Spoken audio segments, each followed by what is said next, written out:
Hello, my dear students. Class 6 English version National Curriculum Science Chapter 2 নিয়ে আজকে আলাপ আলোচনা করব। আমাদের একজন স্টুডেন্ট সে রিকোয়েস্ট করেছে যাতে ক্লাস চ্যাপ্টার 2 এর যে সিকিউ গুলো আছে, ক্রিয়েটিভ পোর্শন গুলো আছে সেগুলো যাতে সলভ করা হয়। তো তোমরা যারা ক্লাসটা দেখতেছো তারাও যদি কোনো টপিক না বুঝে থাকো কমেন্ট করতে পারো, আমাদের কমেন্ট বক্সে কমেন্ট করতে পারো, আমাদের ইনবক্সে নোট দিতে পারো। তোমাদের জন্য এই ক্লাসগুলো, তোমাদের যে কোনো সমস্যা আমরা সলভ করার জন্য প্রস্তুত। তাহলে চলো আমার ওই স্টুডেন্টের রিকোয়েস্টে আজকে আমরা চ্যাপ্টার 2 এর সব কোশ্চেনগুলো সলভ করার চেষ্টা করব। Let's start. তাহলে ফার্স্ট কোশ্চেন হচ্ছে ফিল ইন দ্য ব্ল্যাঙ্কস, শূন্যস্থান পূরণ করো। Snails have dash and dash in the body. Snails এর কি আছে, ড্যাশ এন্ড ড্যাশ।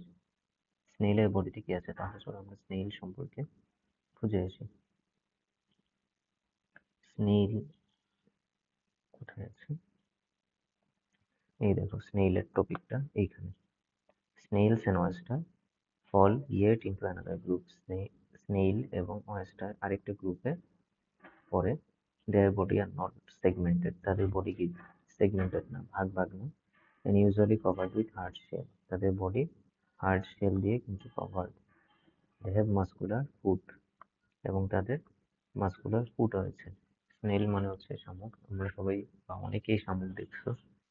তাদের বডির বাইরে কি একটা বিশাল বড় শেল থাকে, একটা প্রোটেকশনের মতো একটা শিল্ড থাকে, ওটার ভিতরে গিয়ে শামুক লুকাতে পারে। এবং তারা যে হাঁটে তাদের পা গুলো কিন্তু অনেক মাংসল, অনেক মোটা মোটা পা। তাহলে আমরা এখানে কি বলতে পারি যে snail have dash and dash in the body. তাহলে snail have hard shell and muscular foot foot in the body. তাহলে স্নেইলের হার্ড শেল আছে এবং মাস্কুলার ফুট আছে। Mammals dash is well developed. ম্যামলের কোন জিনিসটা ওয়েল ডেভেলপড? চলো আমরা ম্যামল থেকে বুঝে দেখি। আচ্ছা, এটা ছিল হচ্ছে এবিস, এবিসের পরে ম্যামল থাকার কথা। চলো এই পুরো পাঠটা পড়ে ফেলি। Monkey, rat, dog, cat, cow, goat, etc. are mammals. Camels also fall into the class of animals. Mammals have their body on have hair on their body. তাহলে mammals বা যে স্তন্যপায়ী প্রাণী, স্তন্যপায়ী, তাদের বডিতে কি হেয়ার থাকে, চুল থাকে, যেমন আমাদের শরীরে পশম আছে, দাড়ি আছে, মাথায় চুল আছে, পায়ে পশম আছে। তারপর mammals have hair on their body, feed mothers milk to their babies. তাহলে ম্যামলের মায়েরা তাদের বাচ্চাদের দুধ খায়, এই জন্যই নাম কিন্তু ম্যামলস হয়েছে। And female give birth to baby, এবং মেয়ে নারী সদস্যরা বাচ্চা জন্ম দেয়। Mammals are more intelligent than fish, frog, snake and bird. তাহলে ম্যামলসরা কি বেশি বুদ্ধিমান কাদের থেকে? Fish, frog, snake and bird থেকে। Their brain and bodies are well developed. তাহলে তাদের ব্রেইন এবং বডি ওয়েল ডেভেলপড। তাহলে mammals dash is well developed. সবার আগে কি ব্রেইনটার কথা বলছি, তাহলে আমরা এটা বলবো brain.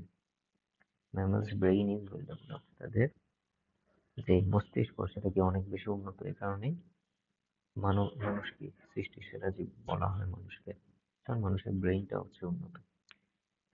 Plants have green pigment, so they are, প্ল্যান্টে কি থাকে, বডিতে ক্লোরোফিল থাকে। ক্লোরোফিল এক ধরনের গ্রিন পিগমেন্ট।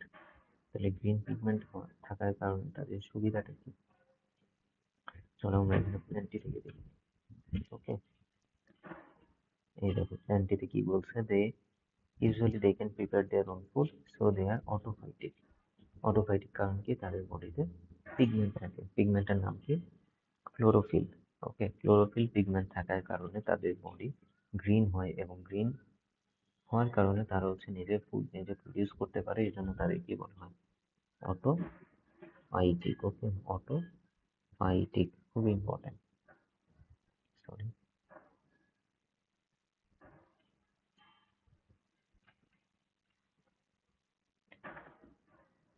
তাহলে plant have green pigment, so they are autophytic. Fungi are non green, so they can not produce their own. আচ্ছা, non green হওয়ার কারণে তারা কি প্রডিউস করতে পারবে না? যদি গ্রিন হতো তাহলে হচ্ছে ফুড প্রডিউস করতে পারতো, যেহেতু তারা নন green so they cannot produce their own food. তারা নিজেদের খাবার নিজে প্রডিউস করতে পারে না। ওকে, তাহলে ফিল ইন দ্য ব্ল্যাঙ্কস আমাদের কমপ্লিট হলো। কারো কোনো কনফিউশন থাকলে কমেন্ট বক্সে জানাবেন। তাহলে দেখো মাল্টিপল চয়েস কোশ্চেন, তারপরে topic, which kingdom does Euglena fall into? Euglena সে কোন কিংডমের অন্তর্ভুক্ত? তাহলে চলো আমরা শুরুতে চলেছি, ইউগ্লেনা কোথায় আছে খুঁজে বের করি। এই যে ইউগ্লেনা, এই কিংডমের নাম হচ্ছে প্রতিষ্ঠা। They are living organism, have well developed nucleus and are unicellular. They can live alone in a colony such as amoeba and euglena. Amoeba এবং euglena. Okay, so euglena is a element of protista. Protista কিংডমের অন্তর্ভুক্ত। Okay, which kingdom does euglena fall into? Protista. The characteristic of saprophytic is, saprophytic মানে কি? Saprophytic মানে হচ্ছে আশ্রয়জীবী। আশ্রয়জীবী মানে যে নিজের খাবার নিজে প্রডিউস করতে তো পারেই না, বরং আরেকজনের উপর সে ডিপেন্ডেন্ট থাকে খাবারের জন্য কিংবা নিউট্রিশনের জন্য, এদের বলা হয় স্যাপ্রোফাইটিক। তাহলে দেখো, they can produce their food in the presence of sunlight. Saprophytic যে যে আরেকজনের বডিতে বাসা করে, প্যারাসাইটের মতো আরেকজনের বাসায় বসে আছে, সে কি নিজের খাবার নিজে প্রডিউস করতে পারবে? অবভিয়াসলি না, তাহলে এক হবে না। Absorb food for living organism, আচ্ছা লিভিং ফর লিখছে, এটা ভুল লিখছে, এটা হবে from. Absorb food from living organism, হ্যাঁ সে হচ্ছে জীবন্ত প্রাণী থেকে সে নিজের খাবারটা সে নিজে খেয়ে নেয়। ঠিক ডেড এনিম্যাল, তারা মৃত প্রাণীদের থেকেও কি খাবার নিয়ে নেয়। ওকে, তাহলে এখানে হচ্ছে 2 and 3 will be the correct answer। আশা করি বুঝতে পেরেছো। তবে দেখো একটা স্টেম দেওয়া হয়েছে। When Nafis went to his village, he saw his uncle having one type of animal as pet, which has joint foot and compound eye. এদের কি আছে? জয়েন্ট ফুট আছে and compound eyes আছে, অর্থাৎ সে কি আর্থ্রোপোডা গ্রুপের অন্তর্ভুক্ত। তাহলে one type of animal as pet which has joint foot and compound eye, it can fly and lay, এটা কি উঠতে পারে এবং ডিম পাড়তে পারে। He saw another animal on the branch of a tree which can fly, আচ্ছা উঠতে পারে, cannot lay egg মানে পাখি কিন্তু ডিম পারে না। It suckle its young on milk, এবং বাচ্চাকে দুধ খাওয়ায়। মানে পাখির মতো উঠতে পারে কিন্তু পাখির মতো ডিমও পারে না, আবার বাচ্চাকে দুধও খাওয়ায়। ওকে, তাহলে একটা খুবই কমপ্লেক্স সিনারিওতে আমরা পড়ে গেলাম। এবং দেখো, which animal did Nafis uncle have as pet? তাহলে প্যাট হিসেবে তার কি আছে? জয়েন্ট ফুড আছে, কম্পাউন্ড আছে, এটা হচ্ছে আমরা কি জানি আর্থ্রোপোডা গ্রুপের থেকে। এখন রাইসিসপা, হোয়াইট অ্যান্ড বাটারফ্লাই, বি, এই জিনিসগুলোর মধ্যে দেখো তো কোন জিনিসটাকে পালা যায়, কোন জিনিসটাকে চাষ করা যায়? চাষ করা যায় কিন্তু বি কে, বা মৌমাছিকে। মৌমাছি চাষ করে অনেকে, ওই যে মধু সংগ্রহ করার জন্য মৌমাছি পালন করে। তাহলে বি হচ্ছে এখানকার অ্যান্সার। তারপরে the animal on the branch of a tree, ওই অ্যানিমেলটা যেটা হচ্ছে গাছে থাকতো, ডিম পারতো না, কিন্তু আবার বাচ্চাকে দুধও খাওয়াইতো। তাহলে ওই প্রাণীটা কি আসলে? ওই প্রাণীটা হচ্ছে ব্যাট বা বাদুড়। ওকে, ব্যাটম্যান এর ওই ব্যাট। বাদুড় কিন্তু উঠতে পারে, কিন্তু সে হচ্ছে বাচ্চা জন্ম দেয়, বাচ্চাকে দুধ খাওয়ায়, মানে এটা হচ্ছে ম্যামালস। ওকে, তাহলে ম্যামালস এর বা ওই ব্যাটের কি আছে? ফিঙ্গার্স অ্যান্ড উইথ ক্লস, তার কি আঙুল আছে এবং ক্ল মানে হচ্ছে ধারালো নখ আছে। হ্যাজ বডি হেড, তার শরীরে চুল থাকবে, গিভ বার্থ টু বেবি, এবং বাচ্চাও জন্ম দিবে। তাহলে বাদুড়ের ফিঙ্গারও আছে, উইথ ক্ল আছে। ক্ল হ্যান্ড মানে হচ্ছে যাদের ধারালো নখ কিন্তু আছে। ওকে, তাহলে আমরা হচ্ছে 1, 2, 3 তিনটাই হবে ব্যাটের জন্য, বাদুড়ের জন্য। ওকে, আশা করি সবাই বুঝতে পেরেছে এই এতটুকু পার্ট। এবার হচ্ছে short question answer. Hello my dear students, পুরো একাডেমি ইংলিশ ভার্সন এসেছে রেগুলার ব্যাচ খুব শীঘ্রই শুরু হবে। ক্লাস 6 থেকে 10 এবং এসএসসি এক্সামিনেদের জন্য তোমরা নিচে দেওয়া নাম্বারে যোগাযোগ করবে। ক্লাস 10-এর একটা প্যাকেজের মধ্যে আমরা রেখেছি বায়োলজি, কেমিস্ট্রি অ্যান্ড ইংলিশ। সপ্তাহে 3টা করে ক্লাস থাকবে এবং সলভ ক্লাস থাকবে এর সাথে। পাশাপাশি আরেকটা প্যাকেজের মধ্যে আমরা higher math, mathematics and physics include করেছি এবং এক্ষেত্রেও 3টা করে ক্লাস পাবা তোমরা পার উইক। এবং ক্লাস 8-এর স্টুডেন্টদের জন্য ম্যাথমেটিক্স, ইংলিশ অ্যান্ড সায়েন্স এই 3টা মিলে আমরা একটা প্যাকেজ চেষ্টা করব চালানোর জন্য এবং পার উইক 3 ক্লাসেস পাবা। ক্লাস 7-এর জন্য ম্যাথমেটিক্স, সায়েন্স অ্যান্ড ইংলিশ আমাদের সার্ভিসের মধ্যে থাকবে এবং এক্ষেত্রেও 3টা করে ক্লাস পাবা তোমরা। এবং সবশেষ ক্লাস 6-এর ম্যাথ, সায়েন্স অ্যান্ড ইংলিশ এই বিষয়ের ওপর বিষয়ভিত্তিক ক্লাস নেওয়া হবে। যারা আমাদের সাথে যোগাযোগ করতে চাও তারা নিচে দেওয়া নাম্বারে কল অথবা হোয়াটসঅ্যাপ করতে পারো। ক্লাসে তোমাদের সাথে দেখা হচ্ছে তাহলে। সবাইকে স্বাগতম। এবার হচ্ছে আমার শর্ট কোশ্চেন অ্যান্সার এবং ক্রিয়েটিভ কোশ্চেনের অ্যান্সারগুলো খুঁজে বের করার চেষ্টা করবো। আমি তোমাদের খুঁজে দেখিয়ে দিব যে এই কোশ্চেনের অ্যান্সারগুলো এইখানে আছে। তোমরা হচ্ছে সেখান থেকে সাজায় গুছিয়ে নিজেদের মতো করে শিখবা। ঠিক আছে? কখনোই কি বলে গাইড থেকে সরাসরি মুখস্থ করবে না, বরং নিজের মতো করে সেই অ্যান্সারটা দেওয়ার চেষ্টা করবে। বই থেকে পড়ে, গাইড থেকে পড়ে, যেখান থেকে তুমি পড়ো, কিন্তু অ্যান্সারটা দিবা হচ্ছে নিজের মতো করে, নিজের আইডিওলজির উপর বেস করে। তাহলে চলো আমাদের ফার্স্ট কোশ্চেনটা আমরা দেখি। Cover A frog, A sapling, a pair of spectacle with a glass jar for 15 days. What result you will have? The result of the notebook. তাহলে এটা হচ্ছে একটা অবজারভেশন। একটা ব্যাঙ রাখবা এবং একটা স্যাপলিং রাখবা, এ পেয়ার অফ স্পেকটেকল রাখবা গ্লাস জারে 15 দিনের জন্য, কি কি রেজাল্ট হয়নি।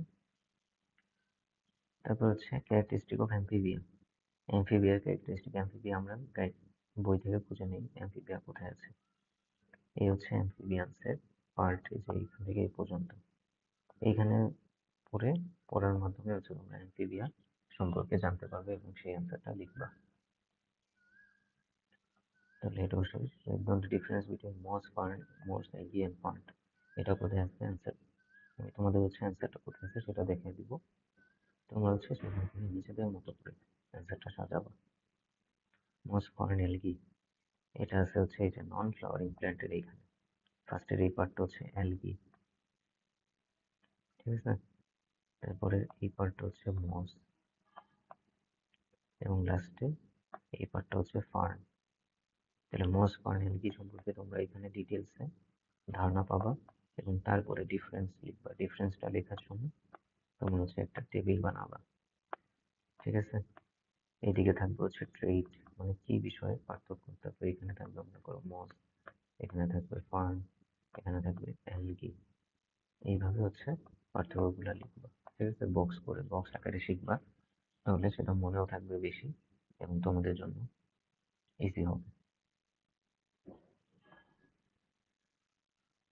তারপরে কোশ্চেন দেখি, write down the difference between invertebrata and vertebrata. তাহলে ইনভার্টিব্রেটের মধ্যে পার্থক্য। এখানে দেখো ক্যারেক্টারিস্টিক অফ ইনভার্টিব্রেট, অর্থাৎ অমেরুদণ্ডী এন্ড ভার্টিব্রেট মেরুদণ্ডী। এইখান থেকে হচ্ছে তোমরা পড়া শুরু করবা যে ইনভার্টিব্রেটে কি কি থাকে, কাদের কাদের হচ্ছে ভার্টিব্রা থাকে না, কাদের থাকে, কাদের স্কেলেটন উন্নত, কাদের স্কেলেটন অনুন্নত। তারপর হচ্ছে কাদের ব্রেইন ফাংশন বেটার, কাদের ব্রেইন ফাংশন কম, কাদের হচ্ছে এই যে কম্পাউন্ড আই থাকে, মাস্কুলার ফুড থাকে, হার্ট সেল থাকে। ওকে, এগুলো হচ্ছে ইনভার্টিব্রেট। আর ভার্টিব্রেট হচ্ছে এইখান থেকে শুরু করে তোমার ম্যামলস পর্যন্ত, ঠিক আছে। ভার্টিব্রেট একটা বিশাল চ্যাপ্টার, এটা হচ্ছে বারবার পড়তে হবে, কারণ এখান থেকে বারবার কিন্তু কোশ্চেন আসছে আগে এবং এখনো আসে। এবং ভার্টিব্রেট যেহেতু একটা সিঙ্গেল অ্যানিমেল না, অনেকগুলো অ্যানিমেলের একটা কম্বিনেশন, এই জন্য এখান থেকে অনেক অনেক ডিটেলসে কোশ্চেন কিন্তু করা পসিবল। ওকে, তারপরে question, right down the characteristic of angiosperm and gymnosperm plant. Angiosperm, gymnosperm, এইখানে আমরা খুঁজে পাবো angiosperm and gymnosperm. Flowering plant, flowering plant হচ্ছে ফুল, যেসব গাছের ফুল সেসব প্ল্যান্ট, এদেরকে আমরা হচ্ছে দুইটা ভাগে ভাগ করি। একটা হচ্ছে জিমনোস্পার্ম, যার সিডটা একটু নেকেড থাকে, অর্থাৎ বীজটা বাইরে থেকে দেখা যায়, ঠিক আছে? বীজগুলো একটু বাইরে থেকে দেখা যায়, যেমন হচ্ছে মনে করো সুপারি, খেজুর, এগুলা কি সিড, এগুলো বাইরে থেকেই দেখা যায়, এগুলো হচ্ছে জিমনোস্পার্ম। ওকে, পাইন, সাইকাস, অ্যারোক্রিয়া, আর হচ্ছে অ্যাঞ্জিওস্পার্ম। অ্যাঞ্জিওস্পার্ম হচ্ছে যাদের সিডটা ভিতরে থাকে, ঠিক আছে? Seed of such plant are hidden within the fruit. Okay, এদের হচ্ছে সিডগুলো ভিতরে থাকে, তাহলে এখান থেকে তোমরা অ্যান্সারটা বের করতে পারবা। জিমনোস্পার্ম এবং জিওস্পার্মের ডিফারেন্সটা বের করতে পারবা, সেম আগের মতো টেবিল আকারে ডিফারেন্সগুলো লিখবা। ওকে,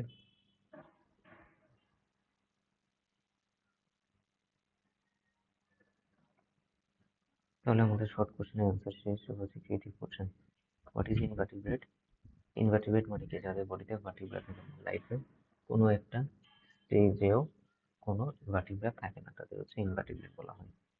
why is toad call amphibia? টোডকে কেন অ্যাম্ফিবিয়া বলা হয়? তাহলে চলো দেখি। টোড কিন্তু সরাসরি তোমাদের বইয়ে লেখা নাই, কিন্তু একটা ছবি দেওয়া আছে টোডের, ঠিক আছে? টোড বললে অনেকে একটু কনফিউজ হতে পারে, টোড জিনিসটা কি? টোড কিন্তু ব্যাঙ, একটা আরেক ধরনের ব্যাঙের নাম হচ্ছে টোড। ওকে, তাহলে টোড কিন্তু তোমাদের বইয়ে আছে, কেউ যদি ভাবো যে টোড বইয়ে নাই, সেটা কিন্তু ভুল। টোডকে কেন অ্যাম্ফিবিয়া বলা হয়? ফ্রগসকে যে কারণে অ্যাম্ফিবিয়া বলা হয়, টোডকে একই কারণে অ্যাম্ফিবিয়া বলা হয়, ঠিক আছে? ফ্রগস আর অ্যাম্ফিবিয়ান কেন, এইখানে তোমরা হচ্ছে অ্যান্সারটা পেয়ে যাবে। মানে অ্যাম্ফিবিয়ার কি কি ক্যারেক্টারিস্টিক থাকে, টোডেরও এই ক্যারেক্টারিস্টিক গুলো আছে, এই জন্য টোড হচ্ছে amphibian. Write down the difference between animals shown in figure A and figure B. দেখো ফিগার এতে কি দেখানো হচ্ছে, ফিগার বি তে কি দেখানো হচ্ছে? ফিগার এতে এটা হচ্ছে কি শ্রিম্প বা চিংড়ি, আর ফিগার বি তে হচ্ছে একটা রুই মাছ। রুই মাছ, তোমরা মনে করতে পারো যে দুইটাই তো পানিতে থাকে, দুইটাই তো মাছ, দুইটাতেই তো খাওয়া যায়, কিন্তু অ্যাকচুয়ালি এদের মধ্যে কিন্তু পার্থক্য রয়েছে। এই যে এটা দেখতেছো, এটা কি? এটা হচ্ছে আর্থ্রোপোডা গ্রুপের অন্তর্ভুক্ত, এটা হচ্ছে একটা ইনভার্টিব্রেট। ইনভার্টিব্রেট, অন্যদিকে রুই মাছ, রুই মাছের বডিতে কিন্তু কাটা আছে মনে হচ্ছে, সে কিন্তু ভার্টিব্রেট। ওকে, তার মানে ডিফারেন্স এ আর বি এর ডিফারেন্স মানে কি, ইনভার্টিব্রেট ভার্সেস ভার্টিব্রেটের ডিফারেন্স। তোমাদের একটু আগে আমি বলছি ইনভার্টিব্রেট আর ভার্টিব্রেটের ডিফারেন্স আমরা পাবো এইখান থেকে, পুরো টপিকটা থেকে, এবং এই টপিকটা খুবই ইম্পর্টেন্ট। এখানে বিভিন্ন ভাবে কোশ্চেন আসতে পারে, সেই জন্য ইনভার্টিব্রেট ভার্টিব্রেটের ডিফারেন্সটা তোমরা এখান থেকে শিখবা, এবং আগের মতো বক্স করে হচ্ছে ডিফারেন্সটা লেখার চেষ্টা করবা। Discuss the importance of animal in figure B. Figure B এর অ্যানিমেলের ইম্পর্টেন্সটা ব্যাখ্যা করো। ফিগার বি হচ্ছে ভার্টিব্রেট, রুই মাছ বা ভার্টিব্রা, তাহলে রুই মাছের বা মাছের ইম্পর্টেন্স কি আমাদের? মাছের জন্য মাছের ইম্পর্টেন্স, হ্যাঁ, এই যে রুই ফিশ। দেখো vertebrates can be divided into many classes depending on their characteristic. On fishes belong to a group named fishes, ঠিক আছে? ফিশদের একটা গ্রুপ আছে যার নাম হচ্ছে fishes. They live on water. Most of them have scales. Elsa, রুই, কই, etc. However, some of them have no scale. কারো কারো কোনো স্কেল থাকে না। For example, মাগুর, শিং, ট্যাংরা, বোয়াল, etc. They use gills to respiration. They also have fins, which they use to swim. তাহলে তাদের গিল থাকে এবং হচ্ছে ফিন থাকে, পাখনা থাকে, কানকো থাকে, এগুলো দিয়ে তার হচ্ছে শ্বাস প্রশ্বাস নেয়। তাহলে এই পর্যন্ত তুমি লিখবা, তারপর তুমি লিখবা হচ্ছে ফিশের ইম্পর্টেন্স কি আমাদের লাইফে। আমরা যে ফিশ খেয়ে বেঁচে থাকি, ফিশ আমাদের প্রোটিন এর সাপ্লাই দেয়।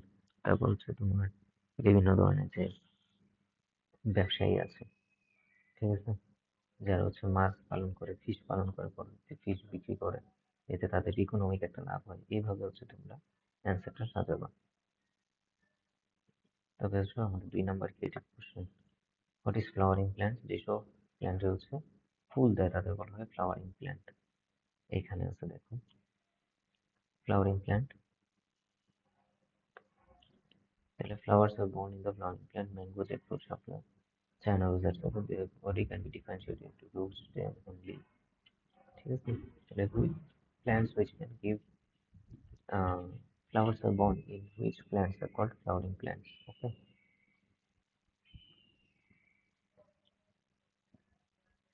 Write down two characteristic of A. এর দুইটা ক্যারেক্টারিস্টিক লিখতে বলছে। এ কি দেখো, এ কিন্তু ফ্লাওয়ারিং প্ল্যান্ট, এবং ফ্লাওয়ারিং প্ল্যান্ট এর দুইটা ক্যারেক্টারিস্টিক কি, তারা ফুল দেয় এবং তাদের সিড থাকে। Difference of A and B. A হচ্ছে ফ্লাওয়ারিং প্ল্যান্ট আর বি হচ্ছে নন ফ্লাওয়ারিং প্ল্যান্ট। এটা কি বট গাছ, বট গাছ কিন্তু কোনো ফুল দেয় না। এ আর বি এর পার্থক্য হবে হচ্ছে ফ্লাওয়ারিং ভার্সেস নন ফ্লাওয়ারিং, সেটা তোমরা বই থেকে খুঁজে নিবা। Write down importance of A in your life. Flowering plant, সে তো ফুল দেয়, তার ডিটেলস তোমরা বই থেকে লিখবা। তারপরে যেটা অ্যাড করবে এখানে সেটা হচ্ছে যে ফুল দেওয়ার কারণে কিন্তু সেখান থেকে বীজ হয়, বীজগুলো কিন্তু আমরা ফ্রুটস হিসেবে খাই। ঠিক আছে? অর্থাৎ আমরা আমাদের নিউট্রিশনের একটা বিশাল পার্ট হচ্ছে আমরা এই ফ্লাওয়ারিং প্ল্যান্ট থেকে গেইন করি।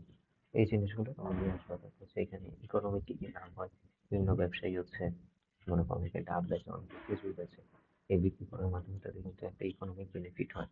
এই জিনিসগুলো তোমরা তোমাদের অ্যান্সারে নিয়ে আসবে, তাহলে কিন্তু তোমার অ্যান্সারটা মাল্টি ডাইমেনশনাল হবে। ঠিক আছে?